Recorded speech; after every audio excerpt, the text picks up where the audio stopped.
첫 번째 경기 두산 대 키움 분석 시작해보겠습니다. 두산은 곽빈 카드로 연승에 도전한다. 18일 롯데와 울산 경기에서 7이닝 2실점의 호투로 승리를 거둔 곽빈은 2점 홈런 한 발을 제외하면 완벽에 가까운 투구를 보여준 바 있다. 전날 경기에서 헤이수스와 양지우를 공략하면서 이우찬의 선두타자 홈런 포함 6점을 올린 두산의 타선은 주말 시리즈의 부진을 멋지게 극복해내는데 성공했다. 특히 타순 조정이 대성공을 거둔 건 팀의 사기를 올려줄 수 있는 부분. 키움은 하영민을 내세워 반격에 나선다. 18일 KT와 홈 경기에서 6이닝 무실점의 호투를 하고도 불펜이 승리를 날려버렸던 하영민은 홈 경기에서 안정적인 투구를 보여주는 중이다. 전날 경기에서 최준호 상대로 3점을 올린 게 득점의 전부였던 키움의 타선은 타격의 기복이 심한 문제를 고치지 못하고 있는 중이다. 극단적인 상위 타선 의존도가 계속 발목을 잡고 있는 중. 전날 경기에서 양팀의 타격은 희비가 크게 엇갈렸다. 피치컴을 장착한 곽빈의 투구는 상당히 위력적이고 전날 페이스가 떨어진 키움의 타선은 곽빈 공략이 쉽지 않을 듯. 물론 헤이수스가 부진한 뒤에 하영민은 의외로 더 잘 던지는 타입이긴 하지만 아무래도 원정이라는 변수가 있고 키움의 불펜은 전날에서도 드러났듯이 신뢰가 어렵다. 전력에서 앞선 두산이 승리에 가까이 있다. 두 번째 경기 롯데 대 LG 분석 시작해보겠습니다. 롯데는 박세웅이 연패 저지를 위해 마운드에 오른다. 18일 두산과 울산 경기에서 8이닝 4안타 3실점의 호투를 하고도 타선의 부진으로 패배를 당한 박세웅은 울산에서 강한 특징을 확실히 이어간 바 있다. 전날 경기에서 엔스의 투구에 막혀있다가 8회 말 LG의 불펜 상대로 1점을 올린 게 득점의 전부였던 롯데의 타선은 홈 경기에서 외인 좌완에게 약한 문제를 여전히 극복하지 못했다. 투수 스타일을 타는 문제는 계속 발목을 잡을 수 있는 부분. LG는 최원태를 내세워 7연승에 도전한다. 1군 복귀전이었던 12일 하나원정에서 5이닝 3실점의 부진으로 패배를 당한 최원태는 제구 문제가 아직도 고쳐지지 않은 듯한 모습이 역력한 편이다. 전날 경기에서 윌커슨과 김원중 상대로 2점을 올리는데 끝인 LG의 타선은 비록 승리하긴 했지만 5안타가 말해주듯 원정 타격 부진 문제가 빠르게 불거진 듯하다. 홍창기와 오지환이 막히면 득점력이 떨어지는 문제가 해결되지 않는 중. 전날 경기에서 양팀은 라이벌전의 진수를 보여주었다. 이번 경기 역시 그 흐름이 될 가능성이 높은 편. 하지만 1차전과 같은 투수전이 아니라 타격전 가능성이 꽤 높은데 롯데 상대 최원태는 기대가 어려운 게 현실이다.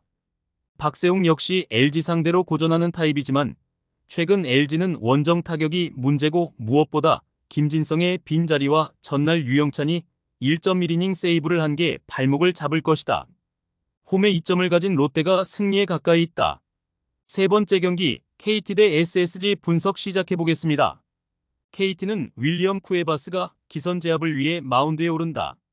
17일 키움 원정에서 6이닝 1실점의 호투로 승리를 거둔 쿠에바스는 앞선 5경기 연속 부진을 완벽히 극복해 보였다. 일요일 경기에서 김시훈 공략에 실패하면서 단 2점에 그친 KT의 타선은 연승 기간의 호조가 비와 함께 사라졌다는 표현을 쓰는 게 딱 알맞을 정도.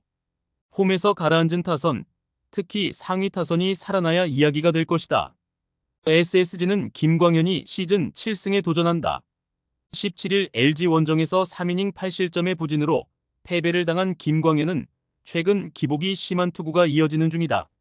일요일 경기에서 후라도 상대로 단 2점을 올리는데 그친 SSG의 타선은 노게임 이후 타격감이 급격하게 가라앉은 모습이다. 특히 키움의 불펜 상대로 3이닝 동안 득점을 하지 못한 건 원정에서 문제가 되기에 충분하다. 우천 취소는 두 팀 모두에게 필요한 부분이었다.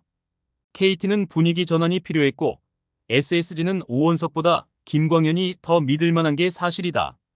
그러나 김광현은 KT 상대로는 오원석보다 불안한 투수고 쿠에바스의 투구는 피치컴 이후 확실히 달라졌다고 봐야 한다.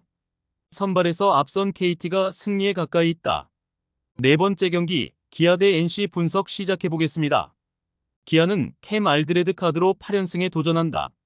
18일 삼성과 홈 경기에서 3이닝 3실점의 부진한 투구를 보여준 알드레드는 상성을 타는 모습이 나오고 있는 중이다. 전날 경기에서 카스타노와 배재환을 공략하면서 김도영의 2점 홈런 포함 8점을 올린 기아의 타선은 그야말로 식지 않는 타격감을 과시하는 중이다.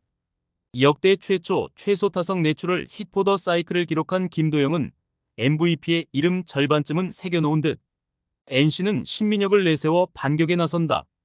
18일 한화와 홈 경기에서 5이닝 2실점의 투구로 승리를 거둔 신민혁은 원정에서 약하고 홈에서 강한 투구가 계속 이어지는 중이다. 전날 경기에서 양현종의 투구에 막히면서 서호철의 솔로 홈런만이 유일한 득점이었던 NC의 타선은 일요일 경기의 호조가 단숨에 날아가 버렸다. 특히 상위 타선이 아무것도 못한 건 치명적이다. 전날 경기에서 기아는 투맨쇼로 승리를 하긴 했지만 전체적인 팀의 경기력 자체가 절정에 달해 있는 모습이다. 원정에 약한 신민혁이 막아내기엔 무리가 있을 듯. 물론 현재의 알드레드는 슬슬 교체를 생각해야 하는 레벨의 투구가 이어지고 있지만 힘싸움으로 간다면 기아가 밀릴 가능성은 낮다. 전력에서 앞선 기아가 승리에 가까이 있다. 5번째 경기 한화 대 삼성 분석 시작해보겠습니다. 한화는 류현진 카드로 연승에 도전한다. 18일 NC 원정에서 5이닝 4실점의 부진으로 패배를 당한 류현진은 유독 창원 원정에서 부진한 문제를 벗어나지 못했다. 전날 경기에서 레이스와 김재윤을 공략하면서 장진혁의 솔로 홈런 포함 6점을 올린 한화의 타선은 홈에서 좋은 타격감을 유지하고 있다는 점이 가장 큰 강점일 것이다. 혼자서 경기를 말아먹을 뻔했던 노시환은 결승타를 때려준 페라자에게 크게 절해야 할 듯. 삼성은 코너 10홀드를 내세워 반격에 나선다. 18일 기아 원정에서 2이닝 3실점의 부진한 투구를 보여준 코너는 후반기 2경기의 투구 내용이 여러모로 실망스럽다. 전날 경기에서 비라와 한승혁을 공략하면서 김영웅의 2점 홈런 포함 5점을 올린 삼성의 타선은 홈 경기의 호조를 원정으로 어느 정도 이어갔다는 점이 긍정적인 부분이다. 그러나 상위 타선의 부진이 결국 전날 패배에 일조했음을 부인할 순 없어 보인다. 전날 경기는 삼성 수비진의 집중력 부족이 역전을 불러왔다고 해도 과언이 아니다. 그러나 그걸 잡아낸 건 한화이기 때문에 그 노력을 폄하할 수도 없을 듯. 원정의 코너는 안정감이 많이 부족한 투수인 반면 류현진은 홈에서만큼은 기대를 걸 수 있는 투수다. 물론 양팀 모두 불펜이 고전을 하긴 했지만 삼성은 마무리가 무너진 반면 한화는 마무리가 세이브를 해냈고 이 차이는 크다. 투수력에서 앞선 한화가 승리에 가까이 있다. 최종 조합은 영상 아래 고정 댓글로 말 걸어주시면 오늘 정보방에서 무료로 공유해드립니다. 제발 손해보면서 토토하지 말고 다같이 웃으면서 즐겁게 베팅합시다. 함께 하실 분들은 부담 갖지 마시고 편하게 말 걸어주세요.